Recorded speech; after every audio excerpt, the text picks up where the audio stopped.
Hi, everybody. My name is Jessica Thompson, and welcome to Bioethics. I'm so happy to be working with this cohort this semester. It's an honor to be able to teach this class. It's the first time I've built it for this Maricosta program from the ground up, and I hope that you'll like it and find it relevant. And really excited about this semester. So I thought that instead of giving a syllabus quiz, we would do a PlayPosit interactive video worth credit.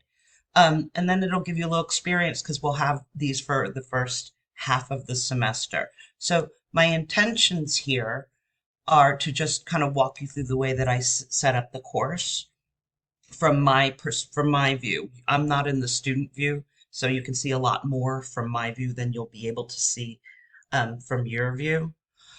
Um, and then just go over a few aspects of the syllabus, and that's that. So here's our home page. And here I've made some buttons to just easily link us to certain things. The syllabus is here. We'll return to that in a moment.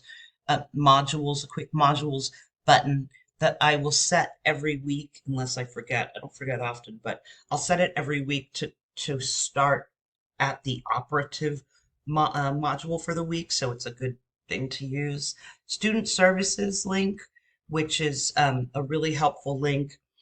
Uh, we've got services for tutoring, academic assistance, financial assistance, personal assistance, and counseling.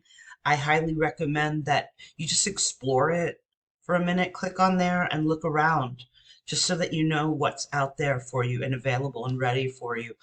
And also our Zoom room, which is a direct link into my personal Zoom room. And I'll just be sitting in there during office hours, and that's listed on the syllabus.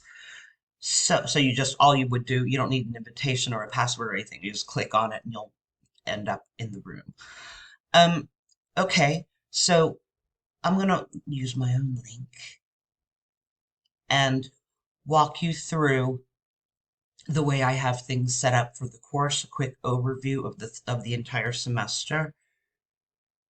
Nice and easy first week, and right, and I've got it set up so that you have to view things in sequence. So it means somewhat you view it, view the welcome message, read it really quickly, then this will open and things will open accordingly, right? And where this is even more important is when we get into actual coursework, because really what I want to make sure is that you're looking, for instance, at the overview and the required readings, gives you everything like in one shot. And then that you do the interactive videos like you're doing right now, but they'll be, involving course concepts, that you do those before you do the assignments, right? And that's because the interactive videos, that's me. They're lectures from me with PowerPoints that I've made. It's the way that I bring us into and situate the course material for the week. So it's important to understand that before we read more specific things, right? And that's the way that the first half of the course will go. Like there aren't any discussions in the first half of the course because we're doing theory, ethical theory, right? If we're doing bioethics, first that means what is ethics? Ethics is a branch of philosophy, so we have to do what is philosophy, right? We've got a lot to unpack during the theoretical portion of the course, which is half of it. And then we will have a midterm, right? And you'll get all kinds of study information, and I'll make sure that you're well prepared for this. And then we'll have a movie week since it's midterm time, and we could all just get a gnarly academic break. And that's during the second half of the semester is when we're going to start. There won't be any more interactive like lecture videos because we're going to be taking everything that we learned in the first half of the semester and teasing it out of bioethical issues, right?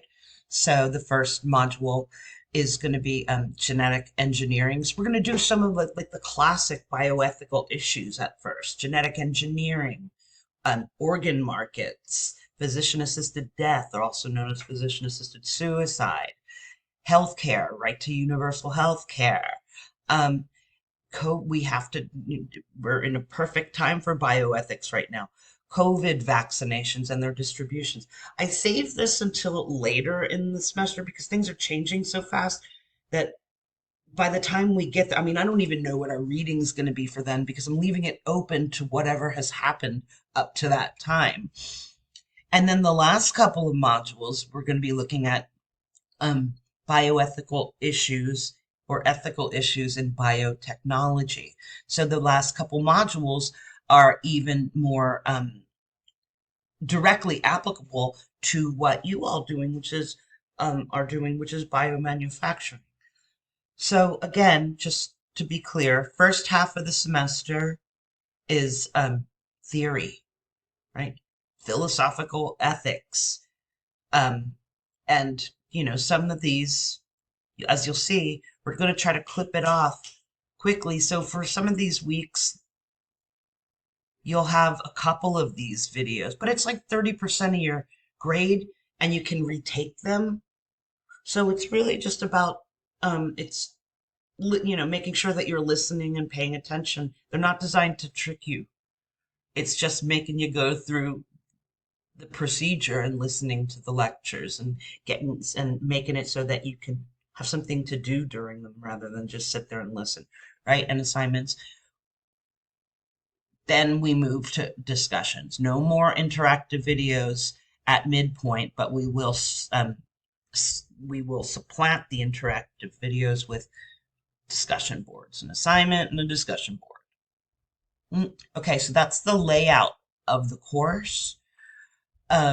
Let's take a look at the syllabus, and I'll try to clip this off as quickly as I can here. So a lot of this you can read on your own. I'm really going to talk about important matters regarding, how you're graded in your assignments. Oh, you didn't have to purchase anything for this course. I put everything together using open educational resources and other articles and materials that I can use through the Fair Use Act. So let's see. It says written assignments, but these are your weekly assignments based on the readings for the week. And there are some important stipulations surrounding how to get full credit for these. They're reading, like I said, reading comprehension questions that you need to answer in your own words. And for a moment, I'm just going to go back into a module and give you an example really quickly of what you'll see under each assignment. Let's take this one, for instance, assignment week 3. Again, you can't see all this stuff yet, right, from your view because I release modules by the week. But I'm just giving you a little bit of a glimpse to the future. So we'll look at this, right? In every assignment, you have a link as a reminder to the assignment instructions page for full credit.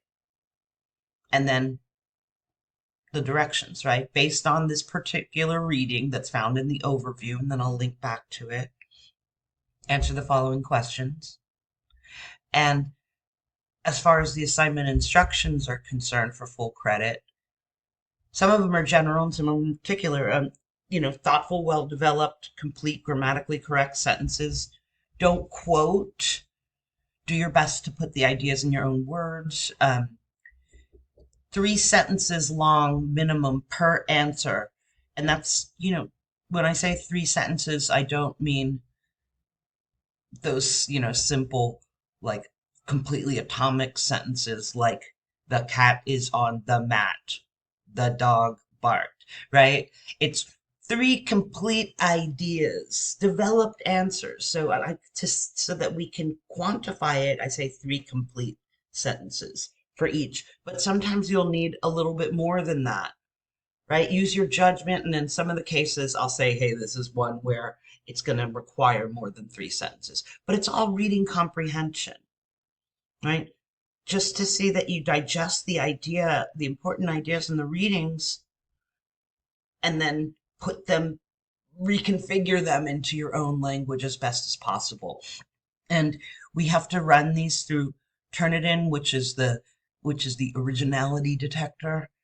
And I've got a video, so I'll let you read this stuff on your own, but I just wanted to point out that it's here. There's a quick demonstration about how you can check your Turnitin percentage number and resubmit.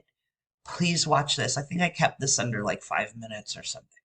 So make sure that you watch that so that you don't get zeros for no good reason, because you can rework if your Turnitin number comes up over 15% before the deadline, you can just, look at your report, rework it, and get it 15 or under pre-deadline.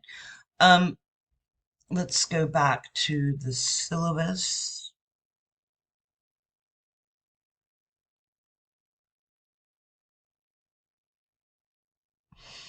So those assignments weekly will be 40% of your grade. And no pages documents, because I think Canvas still doesn't read them and I can't open them.